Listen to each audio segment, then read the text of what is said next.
Searching for goodness. Well, until we have the money to go to Antarctica, we're starting right here in LA.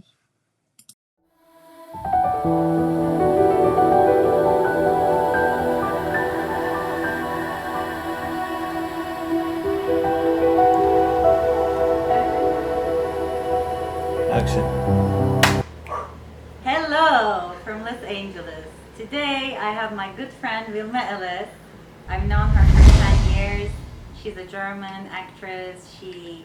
I know her from that famous show Öyle Bir Zaman Geçer Ki, and we met very long time ago. We've been friends. She was in one of my short films, Tolerance.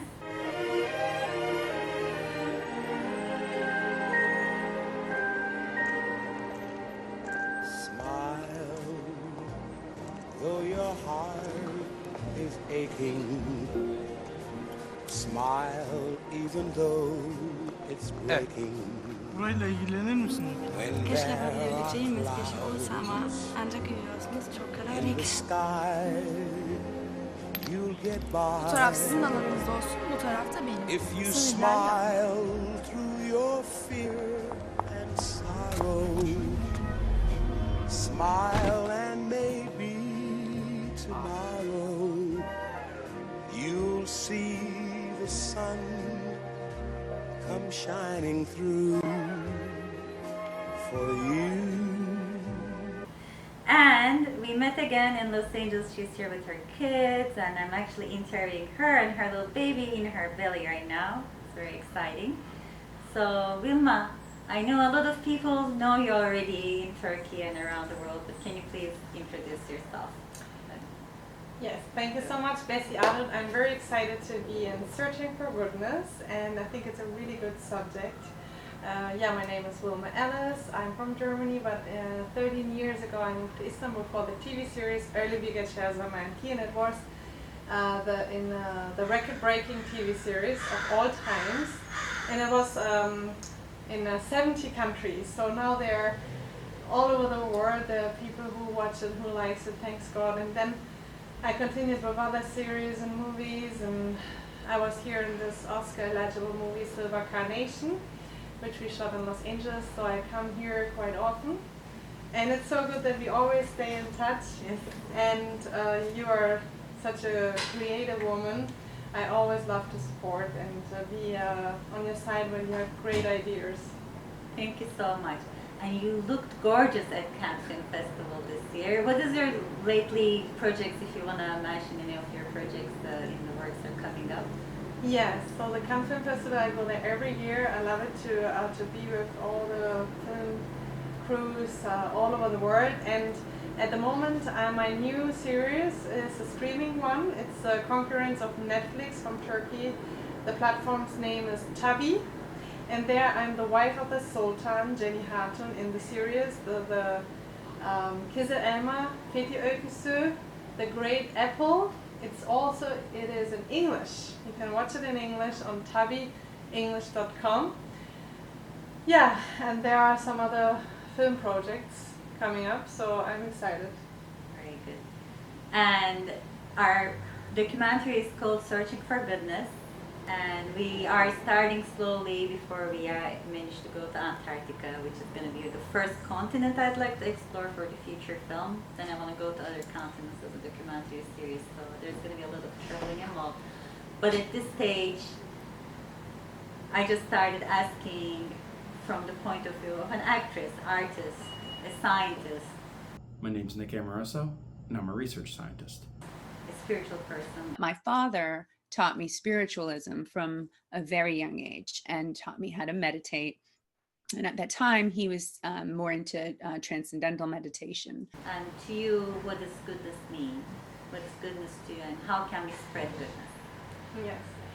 So goodness, I think, is a good intention. So you can help somebody bring the bags with a bad intention. This is not goodness, I think. So goodness comes from the heart. So goodness is more like a frequency. It's like the right vibe. And I work with frequencies all the time. So I use them to sleep, to relax, to bring myself in the right mood. And as soon as I have the right vibe, the right mood, the right frequency, good things happen. It always is like this. So And I think there are rules in the universe also about spirituality. When you use them, then good things happen. And you always should desire good for the other person. You should never think bad about a person. You should always be understanding. And you should always think about the things you have, because when you are thankful, then more good things happen to you. And you should always envision good things, then it happens, it realizes itself. But if you want to take vengeance, if you don't forgive other people, if you do all of this, then your life will be miserable and you harm yourself more than the other person. So goodness is also whatever you do to another person, it happens to you, maybe not from this person, but it happens to you on some other way. Even if you stroke a cat, some good things happen to you. And it's always, you should never forget the 10% rule. Like always try to give 10% of what you have. Like share your food, share your income, share your happiness. Your time. That's your time. So yeah, so that's goodness for me. Very good. And how do we go about spreading goodness through our work and our art? How do you spread goodness, and how do you think we can spread goodness through this documentary? I think it's a wonderful subject, and always in the world bad things happen. And now we came out of the pandemic, and I think it's a really good subject what you choose for your documentary. Like thinking about it and like being clear about yourself. We want to spread goodness. We want goodness. We don't want war, loneliness, fear. We want to help other people. I think that's very, very good that you remind the people that we are all one big family in the end. Very well said. That's very well said. And you mentioned the frequencies. I'm also very interested in finding the coexistence between spirituality and science. And you mentioned pandemic times. I remember I was really into reading about New Thought movement, how people's energies and thoughts can be healing or protecting from diseases for your health. Yes. So how do you see a correlation between science and spirituality? I think science and spirituality is one. So there are special rules for spirituality to reach your dreams, your goals. And I think I'm a religious person, so I think that also the rules, like how to reach your goals, how to reach your dreams, and how to use, spirituality. You can be spiritual, but when you use spirituality to reach your goals, then that's science. Like it's described in the Torah, in the Bible, in the Quran. They are the rules, and also in other books. I don't know at the moment, I'm sure, but I think these holy books, they have the rules. Like you should, when you share, you get more. When you believe, then it happens. Like all the rules are inside actually, and so we can use those rules. And if you, for example, if you're very angry with somebody, then things break. You get sick. When you feel lonely, you always have to, the most important is your soul. Because for the health of the soul, the body can go sick. So always make sure that your soul is healthy and you will never be sick, hopefully. Right. So it's like whatever, for example, this is a rule, like if I let this, then it will fall down. And the same is with the rules, the spirituality rules, which is like when you wish bad to somebody, then it happens to you. So that's also a rule, I think. Beautiful. I mean, everything you just said is perfect. And you mentioned something very important, because when I was first starting this documentary, I had this book called Oneness. And from all different world religions, it was showing things how they have in common, like love thy neighbor, love one another, about a lot of things, golden rule, do unto others as you'd like them to be. What goes around comes around. So this is very important. And I was actually starting this documentary called Searching for God. then because of the misconception, like people thought I'm making a movie about Jesus, they thought this is something faith-based. I'm like, no, this is like large. Like I want to include everybody and everything. I want it to be a universal thing, so then I changed it to goodness, because goodness can be found in science, in different religions, in different things. So climate change and global warming, we keep hearing, which I'm also going to be interviewing some activists about that. Actually, today is a Friday. I usually work Fridays on Searching for Goodness, and there's this young activist, Greta Thunberg's group. Yes. You know that little girl, course. How Dare You? So she has an organization called Friday for Future. They go and they do like activism for climate change. They go stand in front of parliament and call the governments and corporations for action, doing the right thing for environment. So anyhow, what's your thoughts on, is you have a mom of two beautiful kids and you have a new one coming up. So for the world we're going to leave to our children and your children's children, like what do you think we should do for our environment and climate change, global warming? What's your words on that and thoughts? Yeah, unfortunately we are all in this together, and it's very frightening how fast this change was. Like when we think about the motor was invented in I think 1890 or 1900, so it's just 140 years ago this process started, and before that, like thousands and thousands of years we lived one with nature. And now with the motor change, just in 140 years we destroyed so much, and it's going faster and faster. All the people now have like washing machines, televisions, multiple phones, too many things, and I see everywhere in Los Angeles, I see the storages. The people are just buying too many goods, and the population is growing, and more cars are going on the street every day. So this process will be even quicker, and I think there need to be a very big political change that we can all react to this change. And this was the hottest summer since 143 years. So the climate change is here right now, and it's happening. So it's very bad that like every third person dies of cancer, and like we destroy all the environment, unfortunately. So we have to acknowledge that it's our fault, and only if we can do it all together, then we can manage it. And I always tell my kids, and I know it's going to happen, you can't deny it anymore. So it's better for us to be prepared and not to cry about it. I mean, I'm not here to just say, oh, it's so bad, it's so bad. No, we have to adapt to this new situation.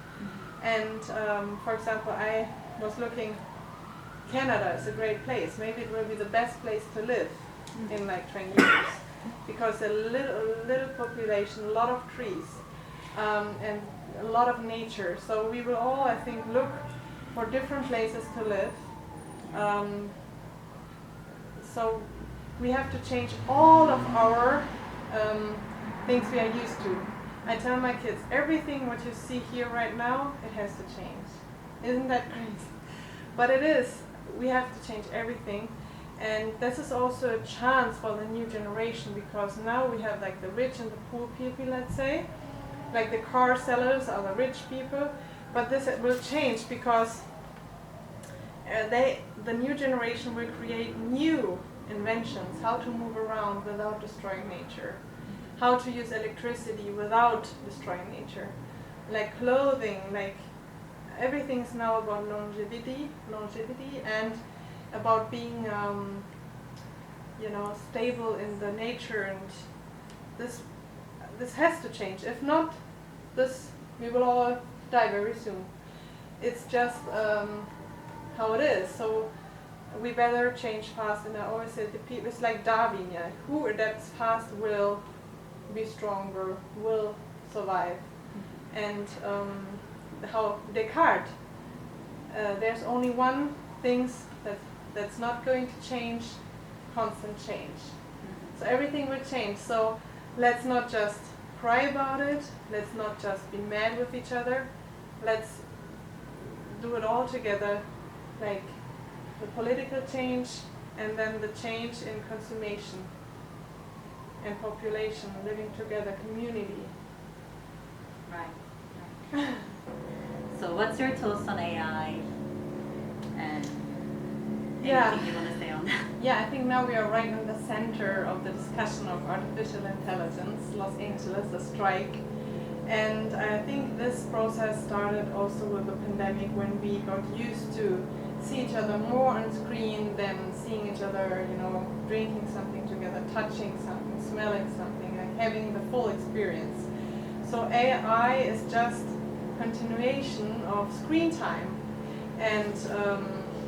And now we got used to social media, we are interacting now with just like the phone, and it's not the real person anymore. Still, we got used to it and we use it every day more. So the people on the track going there. And I think it's almost like not, you can't turn the time back.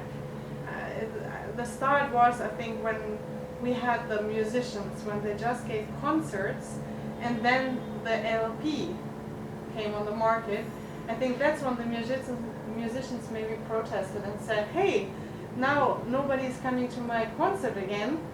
Everyone's just listening for the LP, paying one time and listen it 1,000 times. This is not fair.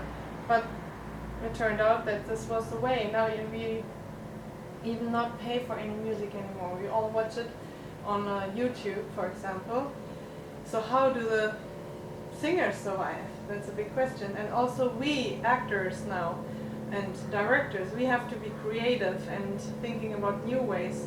How can we, survive? And we have to change ourselves. So I developed already some strategies, like thinking about Canada, going to Canada with the environment, or for example, I bought a house and I was checking how big is it above sea level, because when the water comes, then and it's all soon. It can be in 10 years, 20 years, Right. maybe 50.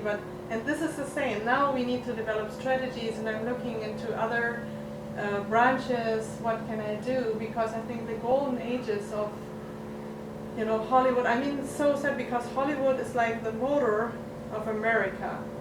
Like America is so strong because all the products and the lifestyle of America were shown to the world.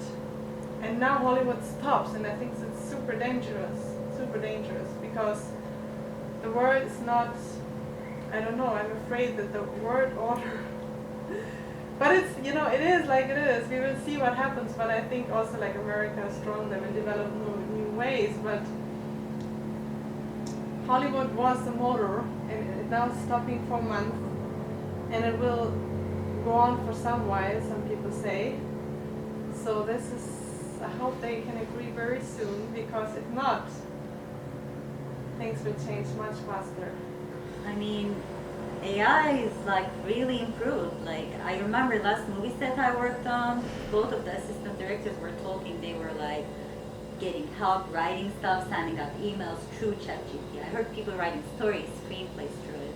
So I even heard there's this writer girl I'm talking to, she's a Russian girl, she published a book. She went to Netflix to talk, they said they might get an AI director to direct it. Like, what the F is going on? So yeah, I don't know. We really gotta, I mean, just like everything else, we have to coexist with AI, because I think if we try to compete with AI, I think AI is going to be human. And I always think of the Space Odyssey, that famous scene. Have you seen Space Odyssey? Hal, open the doors, Hal, like the AI stops listening to humans. Like that point can come. Yeah, That be hard. I'm sure. Then they will say, they will criticize human being, and then the other people would think saying, why should we have a sweating human being? You need to powder every 5 minutes when you can have a perfectly made AI actors without having to eat, to sleep in a 5-star hotel without any business class air ticket to book. It's much cheaper. Even background actors. I have friends who did background acting. Apparently they took a guy, scanned the body, now they can use it anywhere they want. Like Lord of the Rings, how they did the soldiers. Yeah. So now imagine that, all the background, they don't have to feed them, dress them and everything. A lot of background actors are losing money. And it's economical wise for the producers much more effective to use AI. But how can we change it back? I mean, the people, they all look on social media, and now touched photos have the same value as normal photos. Like nobody, like even there are some profiles who are fake, and the people have a lot of, like, not the people, the AIs have a lot of followers. Right. So I don't know what to say. I You just see have to art adapt. on Instagram. I see art. I can't differentiate. Is this a person or is this AI? I really have a few accounts. I'm wondering what's going on. But I think the answer is going to be in universal income. The goal of this documentary, which I started, is searching for goodness in Antarctica. So I want to go to Antarctica. One reason is a lot of different countries, like 70, 80 countries. People go there, do scientific research for the good of the earth. And I wanted to travel the world continent by continent, and I want to start there, as I can find a lot of different countries in one place. Plus, it's a very critical place for about global warming, climate change, and it's like a safe haven. Another thing interests me about Antarctica, there's no government there. Yeah, there's no real, like, there hasn't been a war. In the history of Antarctica, there has been only one murder I've heard of. Yeah, so it is kind of like a cold haven over there, like a utopia, so I really want to go explore. Haven't been there yet. I need to get funds together to be able to get on an expedition ship and go all the way, get a crew, get equipment, right kind of wardrobe, because it's going to be freezing over there. That's the goal of this documentary. But have you heard, what are your thoughts about Antarctica? When we get there, I'll let you know. You might want to come along. Of course, I mean, I think it's a great vision you have, and I'm sure you're going to find a way to realize it. It's an important project you have here, and Antarctica, yeah, I want to go, I want to come. So, yeah, global warming, it's happening right now, and again, we have to take action, not only cry about it. Yeah, we have to be very fast, and it's up to people like you, or like Greta Thunberg, or like what other activists there are, to, and all of us, to follow you and to be part of your projects. And also for me, like, I like to support projects, so to bring the change in a faster way. Yeah, so. Yeah, glaciers are melting.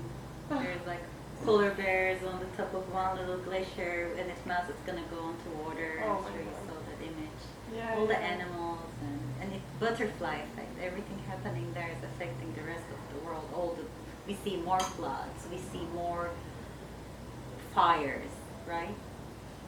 Yeah, I love to, for example, I tell my children there will be more floods, more fires, more earthquakes, probably, and you have to be prepared and buy a house accordingly to that, or find a way. Like I personally, I'm always doing projects or supporting projects against cancer. This is my main subject, but it's all is one subject, actually, because all these products, they are very bad for our health and very bad for the universe, for the earth, Right. inside the universe. So I don't know.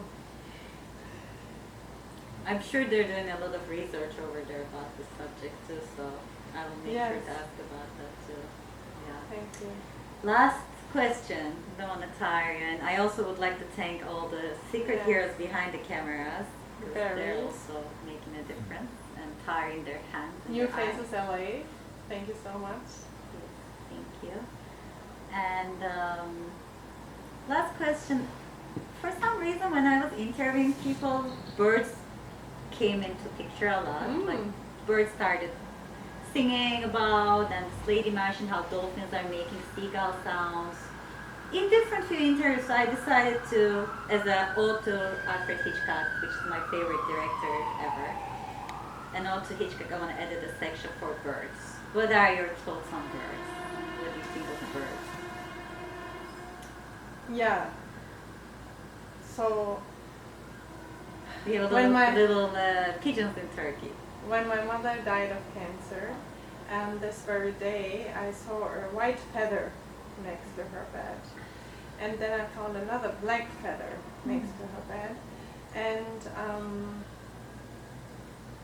then after she died, there was like a bird, and I heard that the birds, they collect like kind of the soul. And there was a lot of other things, of course.